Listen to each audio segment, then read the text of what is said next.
안녕하세요. 존 버나드입니다. 자, 오늘 할 내용은 반중을 외치던 아르헨티나의 하비에르 밀레이 대통령이 왜 갑자기 친중으로 돌아섰나 이 얘기에 대해서 한번 얘기를 해보도록 하겠습니다. 자, 대표적으로 밀레이 대통령, 아르헨티나 대통령이죠. 대통령 당선이 되고 이런 얘기를 했어요. 중국 공산당 지도부를 향해서 암살자라고 비난을 하면서 반중 발언을 서슴지 않았고요. 그 다음에 취임하자마자 8조 원의 통화 수화풀을 중단을 했습니다.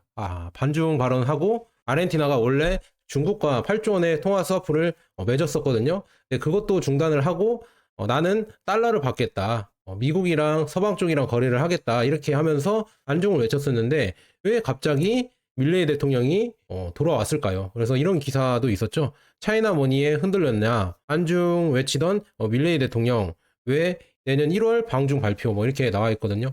왜 이렇게 아르헨티나 대통령이 왔다 갔다 이렇게 했는지, 그리고 처음에는 반중을 외치다가 왜 갑자기 친중으로 돌변했는지 한번 그 이유에 대해서 한번 생각을 해보도록 하겠습니다. 원래 밀레이 대통령이 같은 해 12월 취임 뒤로 중국과 러시아가 주도하는 브릭스에 원래는 아르헨티나가 가입하기로 승인을 했었는데, 회원국을 가입하기로 했었는데 이걸 취소해버리고 전투기 구매도 중국산 원래 최신 JF-17 이거를 구매하려고 했는데, 그것 대신에 미국의 F-16 중고를 구매한다고 이렇게 하면서 베이징, 중국과 거리를 뒀는데, 그렇게 두면서 중국과 거리를 두려고 했었고요.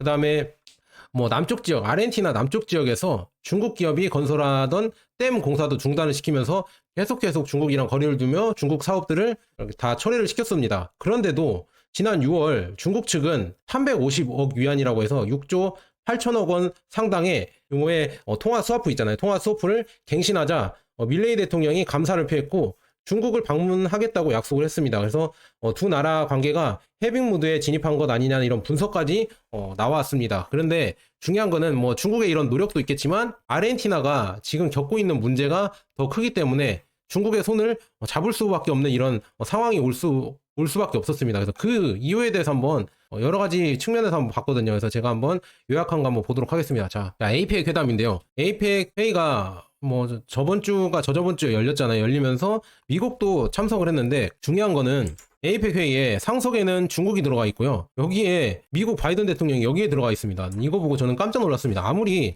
바이든 대통령이 임기가 몇 달 안 남았다고 해도 그래도 미국 대통령인데 어떻게 이 구석에 기념사진을 찍을 때 쓰라고 하는지 참 이거 보면서 놀랐습니다.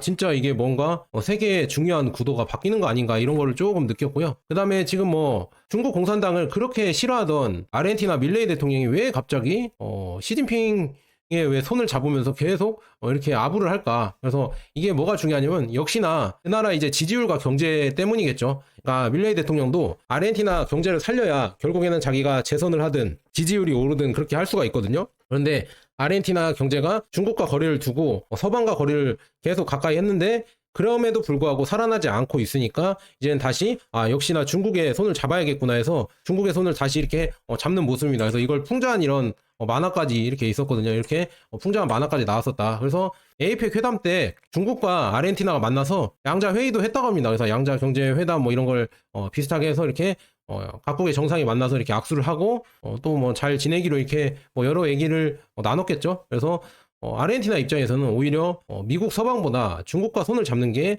자기가 생각했을 때 더 이득이라고 생각하니까 지금 이렇게 돌아섰다고 저는 보고 있습니다. 그래서 지금 이렇게 빠르게 돌아선 거가 보이고요. 그래서 영상을 하나 보여드릴게요. 이 에이펙 회의 때인데요. 에이펙 회의 때 지금 보면은 여기에 보면은 바이든 대통령이 참석을 안 했거든요. 지금 바이든 대통령이 캐나다 트리도 총리랑 얘기가 길어지느라 이 기념 촬영 때 빨리 참석을 못해서 바이든 대통령이랑 캐나다 트리도 총리 없이 사진을 찍고 다 내려갑니다. 그냥 사진을 찍고 다 내려가죠. 여기 지금 보면은. 그리고 여기서 주목할 점은 뭔가 저는 이 구도 자체도 뭔가 조금 의미가 있다고 합니다. 이 각국 정상들이 모이잖아요. 그런데 러시아는 지금 정상이 안 와서 이렇게 뒤로 물러났지만, 총리가 와서 장관이 와서 뒤로 물러났지만 세계 정상들이 앞자리에 원래 다 쓰거든요. 그런데 중요한 건 이 앞자리 가운데 상석, 브라질이 원래 브라질에서 열렸으니까 브라질 대표가 가운데 있어야죠. 브라질 대통령이. 근데 그 옆에 양쪽 옆에 어디가 누가 섰냐? 다 브릭스 국가들이 섰다. 브릭스 가입국들이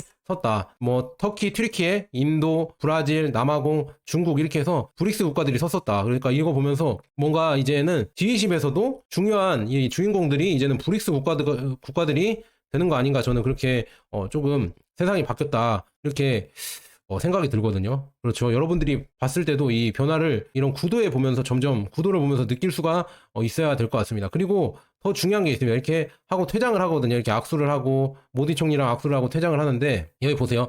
시진핑 국가주석이 있죠. 시진핑 주석이 있는데요. 지금 가고 있잖아요. 이렇게 걸어 나가고 퇴장을 하고 있는데, 여기 잘 보세요. 아르헨티나 밀레이 대통령이 여기에 이제 나옵니다. 한번 보십시오. 우리 윤석열 대통령님도 여기에 나와 있죠. 퇴장을 하고 있고, 아르헨티나 지금 밀레이 대통령 여기 보세요. 여기 밀레이 대통령이랑 시진핑이 있죠. 지금 보면은 이 자세 한번 보세요. 밀레이 대통령, 봐봐요. 이 자세가 보이시죠? 이 자세, 공손한 자세. 시진핑 주석은 아이고, 이 아우 이렇게 툭툭 쳐주는 거 있잖아요. 이 느낌 아시죠? 여러분들 다 사회생활 해보셔도 알잖아요. 밀레이 대통령, 아유 형님 이쪽으로 가십시오. 이쪽으로 나가십시오 하니까, 그래 아우 이렇게 툭툭 쳐주는 모습 보이시죠? 보이시죠? 또 이렇게 다시 한번 볼게요. 밀레이 대통령 어떻게 하는지 봐봐요. 이렇게 가십시오 형님. 이렇게 하니까 다 보이시죠? 이렇게 지금 밀레이 대통령이 시진핑 주석한테 계속 이런 아부를 하고 있다. 왜 이렇게 친하게 이렇게 이런 플러팅이라고 하죠. 요즘 MZ 세대들은 플러팅이라고 합니다. 이 플러팅을 왜 할까? 이 시진핑 주석의 마음을 얻으려고 왜 이렇게 하냐? 그만큼 아르헨티나에게는 중국과 교류가 경제에 큰 이런 뭐라고 해야죠? 큰 이득을 가져오니까 이렇게 하려고 하는 것 같습니다. 그래서 지금 보면은 뭐 중국이랑 친한 남미 국가들 중에서 브라질은 이미 비아디 전기차 공장을 가져오면서 또 많은 일자리를 창출하고 또 많은 부가가치를 계속 창출하고 있잖아요. 그리고 지금 보면은 이제는 보면 남미 국가들, 대부분의 남미 국가들이 이제는 2020년대 지금 이게 그래프인데요. 이렇게 많이 지금 중국이랑 거래를 하고 있습니다. 빨간 게 지금 중국이랑 더 많이 거래를 하는 국가들인데요. 그 다음에 이 사진들 보면은 G20 서밋에서 사진들 보면은 뭐 브라질 대통령이랑 지금 또 남아공 아니면 러시아 이렇게 나와 있고, 그 다음에 인도 총리도 지금 계속 인기가 많죠. 인도 총리랑 계속 악수를 하면서 사진을 찍고 있다 이렇게 볼 수가 있고요. 그래서 지금 중요한 거는 아르헨티나가 왜 갑자기 반중을 하다 친중으로 넘어갔냐, 이게 중요한 거잖아요. 아르헨티나는 중국과의 거래 없이는 경제를 운영할 수 없다는 현실에 직면해 있다. 그렇기 때문에 밀레이 대통령이 저렇게 시진핑에게 아부를 하는 거였고요. 밀레이 대통령은 이전 아르헨티나는 공산주의 정권과의 관계를 거부하고 서구 세계와만 거래를 하려고 했던 과거가 있었다. 현재는 아르헨티나는 현재 지금 심각한 경제 문제에 직면하고 있으며, 그 다음에 두 가지 문제가 있다고 합니다. 두 가지 문제가 아마 인플레이션이랑 경제 문제인데, 중국 경제와 관련이 깊다고 합니다. 이 인플레이션이랑 심각한 경제 문제가 중국 경제와 관련이 많이 있다고 합니다. 그래서 결국 아르헨티나의 외교 정책은 중국의 경제적 중요성을 수용해야 하는 방향으로 전환될 것으로 보인다. 그러니까 중국과 교류를 해야 된다는 이런 필요성이 있기 때문에 외교 정책이 그렇게 바뀌어야 된다 이렇게 볼 수가 있습니다. 왜냐하면은 아르헨티나 10월 인플레이션을 봤을 때 200%로 치솟았다고 합니다. 그래서 생활비 물가를 낮추기 위해서 여전히 중국산 수입품에 의존하고 있다. 중국산 수입품이 없으면은 지금 이렇게 아르헨티나 이런 인플레이션이 엄청나게 올라가기 때문에 중국산의 이 수입품이 정말 중요하다. 우리나라도 똑같잖아요. 값싼 제품들, 다이소에 이렇게 들어오는 제품들 보면은 대부분 중국산이죠. 그 다음에 쿠팡에서 우리가 손쉽게 뭐 이런 값싼 뭐 가습기나 이런 여러 가지 값싼 이런 가전기기들은 거의 다 중국산이 많잖아요. 그래서 심지어 안마기, 목에 이 어깨 안마기, 어깨 주물러주는 이런 안마기조차도 거의 다 메이드 인 차이나다. 왜냐하면 중국산 아니면은 그 가격을 이길 수 있는 이런 나라가 없기 때문에 중국에서 이걸 생산 안 하면은 결국에는 물가가 폭등할 수밖에 없습니다. 그러니까 아르헨티나도 똑같아요. 중국산 제품을 수입하지 않으면은 물가가 폭등하기 때문에 중국이랑 관계를 좋게 해놔야 된다. 그래서 아르헨티나 경제는 1.7% 축소되며 경기 침체에 빠졌다 합니다. 경기 침체와 물가 상승, 이것 때문에 이 두 가지 문제가 중국과의 교류를 조금 소원하게 해서 그런 결과를 가져왔다. 그렇기 때문에 중국과의 이런 무역의 중요성을 인식하고 G20 정상회의에서 시진핑을 만나기 위해 중국으로 계속 가고 있다. 중국으로 계속 하고 있다. 이렇게 만남도 가지고 아까 막 계속 이렇게 시진핑한테 아까 이렇게 뭐라고 해야죠? 아부하는 모습이 보였잖아요. 뭐라고 해야죠? 비언어적인 행동을 봤을 때 진짜 이런 잘하려고 잘 보이려고 하는 이런 모습이 보였다. 그 다음에 지금 보면 아르헨티나는 IMF에 새로운 대출을 요청하며 미국과 중국 사이에서 어려운 균형을 유지하려고 하고 있다. 그러니까 또 그런다고 뭐 미국과 아예 뭐라고 해야죠? 관계를 단절하는 게 아니라 이 가운데서 이렇게 미국과 중국 사이에서 어려운 균형을 유지하려고 지금 계속 애를 쓰고 있습니다. 그래서 이런 게 지금 요즘은 중요해지는 것 같아요. 미국과 중국이 이제는 둘이 계속 부상하고 있기 때문에 우리나라에게도 또 중요합니다. 왜냐? 우리나라도 중국에 이렇게 많이 수출하는 경제였잖아요. 그러니까 중국도 충분히 우리나라의 경제에는 중요한 존재이기 때문에 미국은 우리의 뭐 영원한 우방, 거의 뭐 혈맹이다 뭐 이렇게 생각하시는 분들 많잖아요. 그래서 둘 사이에서 우리도 진짜 아르헨티나처럼 이런 걸 잘해야 됩니다. 이런 걸 잘하는 국가가 어디 있냐? 아까 보셨다시피 G20에서 참석했던 인도가 그걸 가장 잘하죠. 인도랑 그다음에 터키 대통령이 그걸 엄청나게 잘합니다. 서방과 그다음에 중국 사이에서 이 뭐라고 해야죠? 양쪽에서 이렇게 간을 본다고 해야 되나? 이런 거를 진짜 잘하는 대통령들이 인도와 터키 대통령이 있다, 튀르키예 대통령이 있다 이렇게 볼 수가 있습니다. 그다음에 아르헨티나를 또 계속 중점적으로 보면은요, 이거에 있습니다. 아르헨티나는 미국의 보호무역 정책으로 인해 여기 나와 있죠. 경제적 피해를 입을 위험에 처해 있으며 이를 극복하기 위해 중국과의 무역 관계를 강화할 이런 필요성이 있다, 필수적이다. 그래서 여기 지금 보면은 브라질이 지금 중국과 교역을 하면서 가장 이제는 이게 뭐라고 해야죠? 옥수수 수출에 가장 많이 수출하는 국가가 됐다고 합니다. 그래서 이 정도의 옥수수 수출을 가장 많이 하는 국가가 됐고요. 두 번째로는 미국이고요. 그 다음은 우크라이나, 그 다음에 뭐 다른 이렇게 나라가 있는데요. 지금 2023년 중국은 세계 최대 식품 수입국으로 아르헨티나의 농산물 수출을 다변화하여 지금 보면은 경제 재건의 기회를 제공할 수 있다. 그러니까 중국이 지금 세계 최대 식품 수입국이거든요. 그런데 여기에 수입하는 거에서 지금 대부분이 브라질과 미국에서 수입을 하는데, 그 다음에 우크라이나도 있고요. 그런데 아르헨티나 농산물도 중국에서 충분히 수입을 해줄 수가 있다. 그 다음에 중국의 이제는 공산품들을 여기에 수출을 할 수가 있겠죠. 그래서 서로 교역을 할 수가 있으니까 아르헨티나의 GDP를 증가시키고 경기 부양을 위해서는 더 많은 수출이 필요하며, 이는 과거의 기본적인 성장 전략을 통한 해결책이다. 그러니까 이 식품을 수출해야 되는데 그 최대 식품 수입국인 중국에 수출을 해야 결국에 아르헨티나도 먹고 살 수가 있습니다. 그래서 현재 아르헨티나는 브라질과 무역 경쟁 속에서 중국의 수요를 확보하지 않으면 향후에 기회를 잃을 위험이 있다. 그러니까 여기에 이 식품 수출 시장에서 중국의 이런 큰 손을 잡으려고 지금 아르헨티나가 힘을 써야 된다, 이런 얘기입니다. 왜냐하면 아르헨티나 주요 수출이 뭐 원자재도 있겠지만 농수산물이 이것도 많이 나거든요. 땅이 크고 잘 돼 있어요. 자연환경이 좋으니까 엄청나게 지금 많은 농산물들이, 우리 농사가 잘 돼요. 그래서 농산물들이 나오기 때문에 이거를 수출을 해야 되는데 최대 수입국인 중국의 이런 손을 잡아야 됩니다. 그래서 이런 필요성이 있기 때문에 아까도 지금 반중에서 친중으로 넘어간 이유가 다 이런 이유가 있다, 이렇게 볼 수가 있고요. 아르헨티나가 중국과의 무역으로 돌아서는 것은 라틴 아메리카 전역에서 나타나는 중요한 변화다. 근데 아르헨티나만 중국이랑 무역을 계속 하려고 하는 게 아니라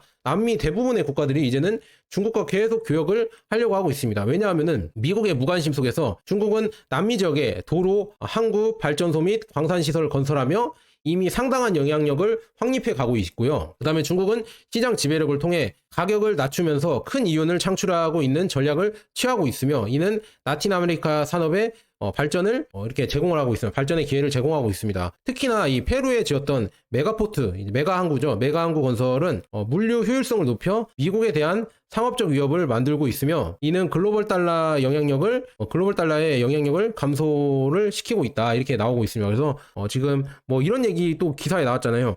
미국의 뒷마당에다가 큰 항구를 지었다, 메가포트를 지은 중국의 뭐 이런 음모 뭐 이런 거로 해서 뭐 이런 여러 가지 뭐 기사도 나왔었는데, 지금 보면은 그래서 지금 보면은 아르헨티나가 역시나 중국과 많이 이렇게 해야 되고, 남미에 지금 여러 가지 지금 보면은 역시나 중국을 이제는 미국보다 중국을 더 좋아하는 국가들이 많아지고 있습니다. 그래서 보면 2000년대 초반에는 미국이 라틴 아메리카의 최대 무역 파트너였으나 이제는 중국이 모든 나라와 광범위하게 거래를 하고 있다. 이러한 변화는 이러한 변화를 통해 중국은 남미 국가들과 무역 관계를 강화하고 있으면서 그 다음에 이는 미국과 이런 무역 전쟁에서 이런 여러 가지 이점을 작용할 것 같다, 뭐 이런 내용이 나오고 있고요. 그래서 지금 이 그림으로만 봐도, 이 트위터인데요. 트위터 그림으로만 봐도 2000년도에는 미국과 이렇게 남미 국가들이 교역을 제일 많이 했어요. 그런데 23년도에 들어서니까 이제는 미국보다는 중국과 대부분의 이런 교역을 하는 지금 모습이 보이고 있다. 이제 남미의 큰 손이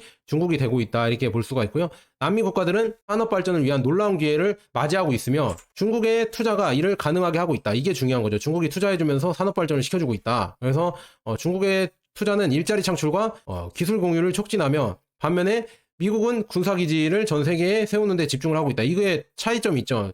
중국은 지금 일자리 창출을 하고 기술 공유를 하고 있는데 미국은 군사기지를 전 세계로 세우고 있고요. 그다음에 중국은 글로벌 무역의 미래를 이해하고 있으며 이를 위해 많은 항구를 건설하고 통제할 필요성을 인식하고 있다. 이게 중요한 건데, 이게 좀 높은 개념인데, 중국이 지금 추진하는 게 얘네들이 지금 1대1로 하면서 이 항구를 많이 짓고 있는데, 항구의 이런 수출과 이 수입, 뭐 무역 이런 거를 이제 국제 표준을 중국으로 하려고 하고 있습니다. 그래서 중국의 5G나 아니면은 중국의 AI, 그다음 자동화, 자율화 이런 거를 도입을 하려고 하고 있습니다. 자율주행이나. 그래서 지금 항구를 최신식으로 지금 다 지어주고 있고요. 이게 영향을 받아서 우리나라 뭐 부산항이나 이런 데도 아마 중국의 이런 영향으로 중국 장비가 많이 들어오고 있다고 이렇게 지금 소식을 들었거든요. 그래서 그런 식으로 바뀌고 있다. 그래서 현재 세계에서 가장 많은 항구는 중국 내에 위치하고 있으며 이는 중국의 무역 규모를 나타낸다 이렇게 나와 있거든요. 그래서 그 다음에 지금 보면은 그래서 이것부터 보고 가도록 하겠습니다. 지금 남미가 지금 투자의 기회를 이렇게 많이 하고 있고 쭉 보면은 여기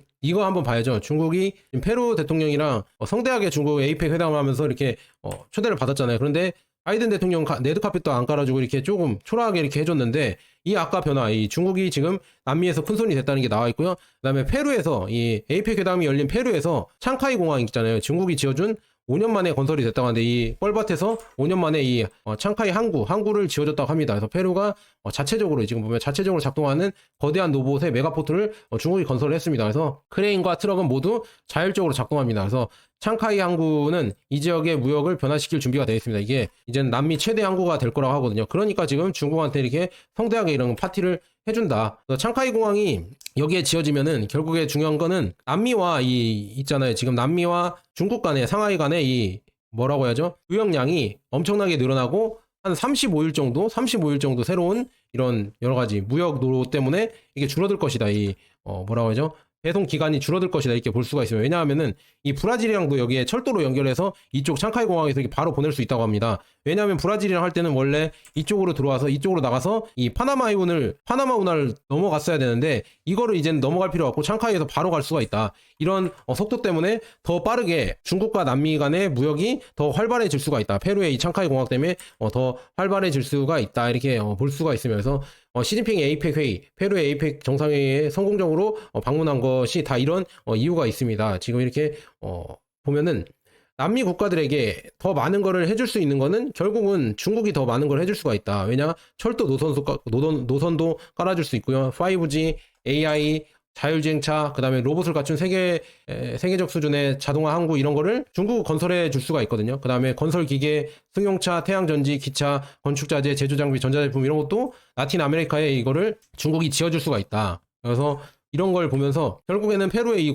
페루의 항구를 보면서 이제 남미 국가들도 본 거죠. 진짜 중국이랑 거래를 해야 이런 것도 지어주고, 그다음에 여기 보면은 페루에서 중국까지 해상 운송 기간이 23일로 단축이 되고, 그다음에 물류비가 20% 절감이 되고, 그다음에 페루에서 연간 45억 달러의 수익이 창출이 되면서 8,000개의 직접 일자리가 창출이 된다. 이런 이점이 있으니까 중국이랑 거래를 하려고 하는 거다 이렇게 볼 수가 있고요. 그래서 한번 볼게요. 지금 페루의 이 항구가, 창카이 항구가 이렇게 자동화로 지어졌다고 합니다. 이 사람이 많이 필요 없이 이게 자동화로 이렇게 트럭과 옮겨주는 이 자동화 로봇들이 다 배송을 해준다. 이 컨테이너를 한번 보세요. 이렇게 자율주행하는 트럭들이 이렇게 다 짐을 날라준다. 이렇게 볼 수가 있으면 이렇게 날라주는 게 보이시죠? 이렇게 날라주는 거를 볼 수가 있고요. 또 하나 한번 더 볼게요. 또 다른 영상을 한번 보도록 하겠습니다. 자, 창카이 공항이 어떻게 움직이냐? 이렇게 움직입니다. 이 전기로 이렇게 움직이는 자율주행 로봇들이 이게 지금 컨테이너를 받아서 쭉 옮겨줍니다. 뭐 트럭이나 이런 데에 옮겨주겠죠. 배송할 수 있도록 이게 자율적으로 옮겨준다. 이렇게 볼 수가 있으면 자율적으로 옮겨주고요. 그다음에 이 선적이랑 이런 걸 해주는 이런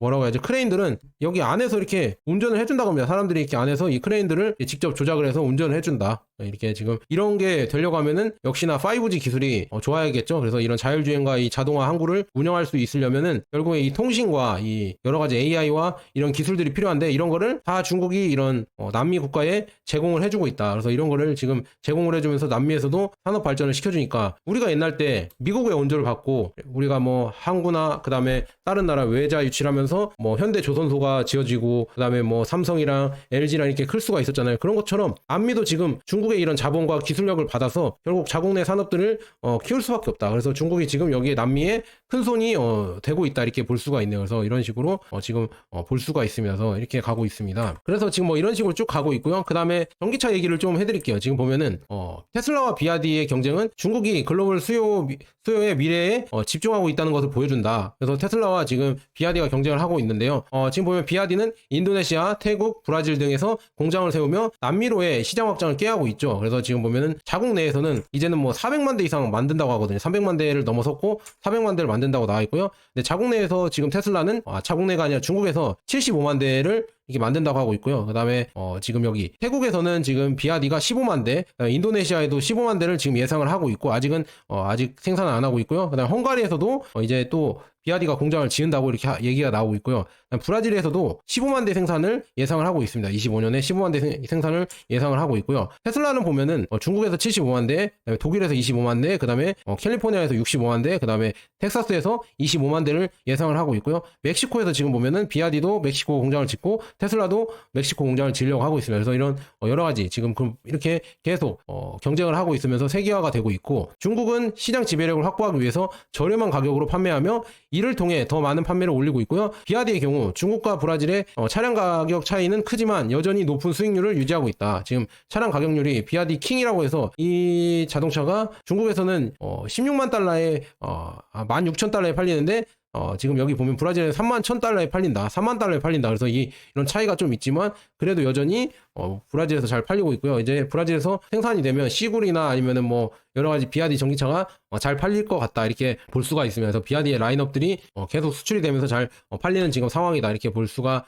있습니다. 그래서 항구를 지금 짓고 이렇게 발전을 하고 있고요. 그래서 지금 보면은 이 아까 창카이 페루의 메가포트는 미국에 막대한 위협을 가하며 이는 무역과 제재에 영향을 미친다. 이렇게 나와 있으면서 이러한 상황에서 미국의 협박은 빈 껍데기에 불과하다. 왜냐? 이제는 중국과 교역을 하면 되니까 이렇게 지금 중국의 영향이 커져서 미국의 이런 압박이 이제는 잘 안 통하는 지금 상황이다. 그래서 중국이 남미와의 무역을 확대함에 따라 중국은 양자통화, 그러니까 양자통화인 위안화를 선호할 가능성이 크다. 그래서 위안화의 거래가 점점 더 이제 남미 국가의 라틴 아메리카에서는 달러보다 이제는 점점 더 좋아질 수도 있다. 물론 달러가 가장 좋겠지만 이제는 달러의 영향력이 상대적으로 이제는 예전보다 줄어들고 거기에 이제 위안화가 좀 들어갈 수 있다. 그런다고 위안화가 다 대체가 되는 게 아니라 약간 상대적인 개념이라고 이렇게 이해해 주시면 될 것 같습니다. 그렇게 보시면 될 것 같고요. 그런데 미국은 지금 보면은 남미에서 영향력이 점점 상실하고 있잖아요. 줄어들고 있어서 이거에 화를 내고 있는데요. 그래서 중국과의 경쟁에서 따라잡기를 하려고 하지만 지금은 어려운 상황이다. 그래서 트럼프는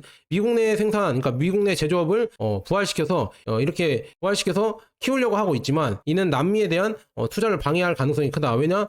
남미에 이렇게 생산 공장을 지어주거나 이런 인프라를 지어줄 수가 없으니까 미국도 지금 자국 내 인프라를 살려야 되는데 자국 내 제조업을 살려야 되는데 남미까지 지어줄 이런 상황이 아니다. 이렇게 나와 있고요. 미국의 상품에 대해 중국 항구에서 출발한 라틴 아메리카의 품목에 60% 관세를 부과하는 방안을 제안되고 있으나 이는 오히려 남미와 중국 간의 무역을 증가시킬 것이다. 그러니까 이제는 중국 항구에서 출발한 이 라틴 아메리카 이 창카이 항구에서 출발한 라틴 아메리카 품목이 여기에도 또 60%의 관세를 매기면 오히려 남미와 중국 간의 무역을 더 증가시킬 가능성이 크다. 이거죠. 그러니까 이제는 미국을 남미와 중국이 왕따시킬 가능성이 크다. 이렇게 나와 있으면서 그래서 미국이 중국의 입지를 대체하기 위해서는 수백억에서 수조 달러의 투자가 필요하지만 트럼프의 관심은 남미에 쏠리지 않을 것이다. 이게 중요하죠. 수백억에서 수조 달러로 남미에다 공항을 지어주거나 항구를 지어주거나 아니면은 이런 발전소를 지어주거나 이런 걸 해야 되는데 그런 걸 미국이 하지 않기 때문에 결국에는 남미의 영향력은 중국이 더 많이 가져갈 가능성이 크다. 그래서 오늘 지금 뭐 이렇게 얘기를 해드렸는데요.